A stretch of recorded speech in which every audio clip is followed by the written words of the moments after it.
শিক্ষা সংক্রান্ত গুরুত্বপূর্ণ আপডেটগুলো পেতে হলে অবশ্যই শুভেন্দু একাডেমি চ্যানেলটি সাবস্ক্রাইব করুন। পাশে থাকা বেল আইকনটিতে ক্লিক করে ভিডিওটি বেশি বেশি করে শেয়ার করুন। নমস্কার, আমি শুভেন্দু। আমার ছোট্ট চ্যানেলে আপনাকে স্বাগত। শিক্ষক শিক্ষিকাদের জন্য অত্যন্ত গুরুত্বপূর্ণ একটা আপডেট। দেখুন, জিপিএফ অ্যাকাউন্টে বছরে 5 লক্ষের বেশি নয়, নির্দেশিকা অর্থ দপ্তরের। দেখুন, জেনারেল প্রভিডেন্ট ফান্ড বা জিপিএফ বাৎসরিক সঞ্চয়ের ঊর্ধ্বসীমা বেঁধে দিল অর্থ দপ্তর।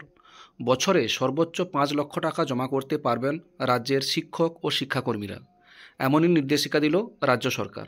সরকারের নিয়ম অনুযায়ী এতদিন কোনো কর্মী চাইলে জিপিএফে তার মূল বেতনে অর্থাৎ বেসিকের সমপরিমাণ অর্থ জমা করতে পারতেন।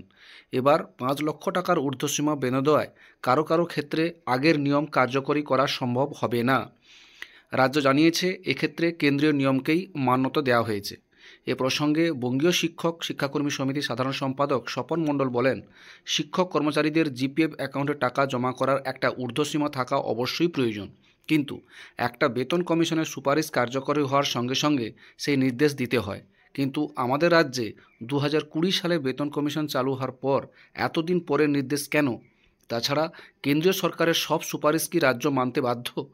সঞ্চয়ের ঊর্ধ্বসীমা নির্দিষ্ট করে দেওয়া শুধু নয়, পাশাপাশি অর্থ দপ্তরে দেওয়া এই বিজ্ঞপ্তিতে উল্লেখ করা হয়েছে, যাদের ইতিপূর্বেই 5 লক্ষ টাকার বেশি অর্থ জিপিএফে জমা পড়েছে, তাদের সঞ্চয়ের জন্যই মাসিক যে অর্থ কাটা হয় জিপিএফের ক্ষেত্রে, তা নিতে বারণ করা হয়েছে। সরকারের এই সিদ্ধান্তে কিছুটা হলেও হতাশ শিক্ষক শিক্ষাকর্মীরা।